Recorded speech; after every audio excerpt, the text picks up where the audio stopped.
You, John Fitzgerald Kennedy, do solemnly swear. I, John Fitzgerald Kennedy, do solemnly swear. That you will faithfully execute the office of President of the United States. That I will faithfully execute the office of President of the United States. And will, to the best of your ability.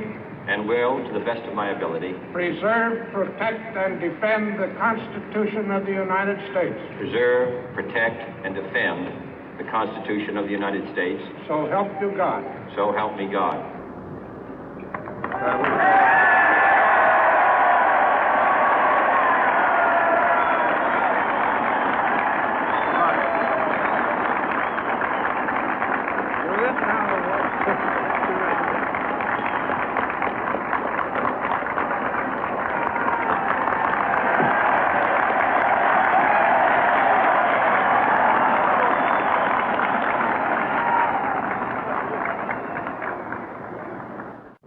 Vice President Johnson, Mr. Speaker, Mr. Chief Justice, President Eisenhower, Vice President Nixon, President Truman, Reverend clergy, fellow citizens.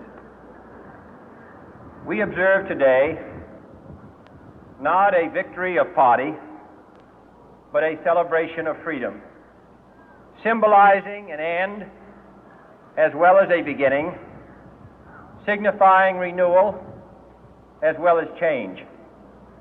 For I have sworn before you and Almighty God the same solemn oath our forebears prescribed nearly a century and 3/4 ago.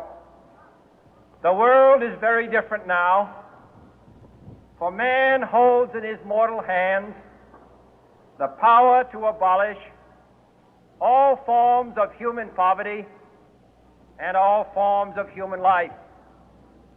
And yet the same revolutionary beliefs for which our forebears fought are still at issue around the globe.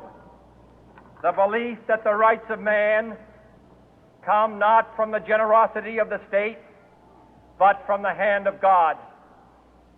We dare not forget today that we are the heirs of that first revolution.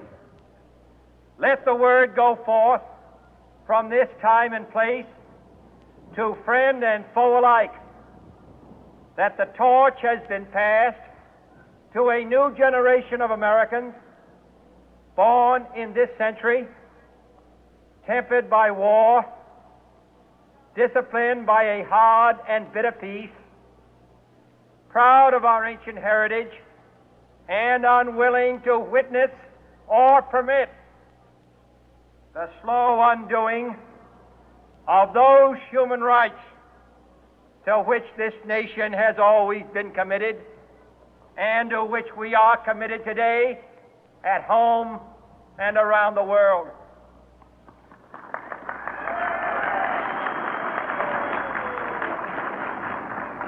Let every nation know, whether it wishes us well or ill, that we shall pay any price, bear any burden, meet any hardship, support any friend, oppose any foe to assure the survival and the success of liberty.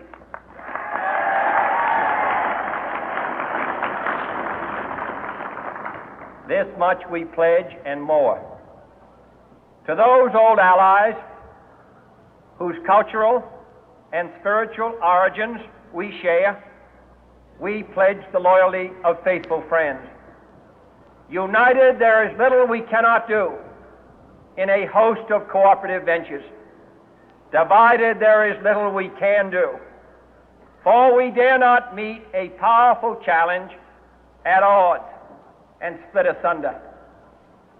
To those new states whom we welcome to the ranks of the free, we pledge our word that one form of colonial control shall not have passed away, merely to be replaced by a far more iron tyranny. We shall not always expect to find them supporting our view, but we shall always hope to find them strongly supporting their own freedom, and to remember that in the past, those who foolishly sought power by riding the back of the tiger ended up inside.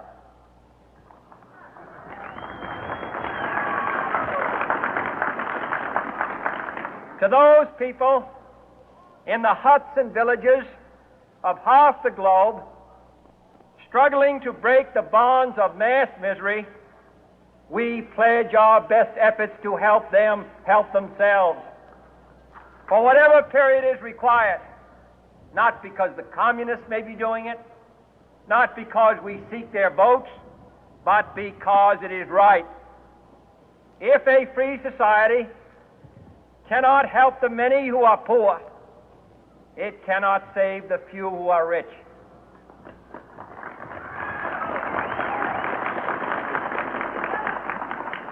To our sister republics south of our border, we offer a special pledge to convert our good words into good deeds, in a new alliance for progress, to assist free men and free governments in casting off the chains of poverty. But this peaceful revolution of hope cannot become the prey of hostile powers. Let all our neighbors know that we shall join with them to oppose aggression or subversion anywhere in the Americas. And let every other power know that this hemisphere intends to remain the master of its own house.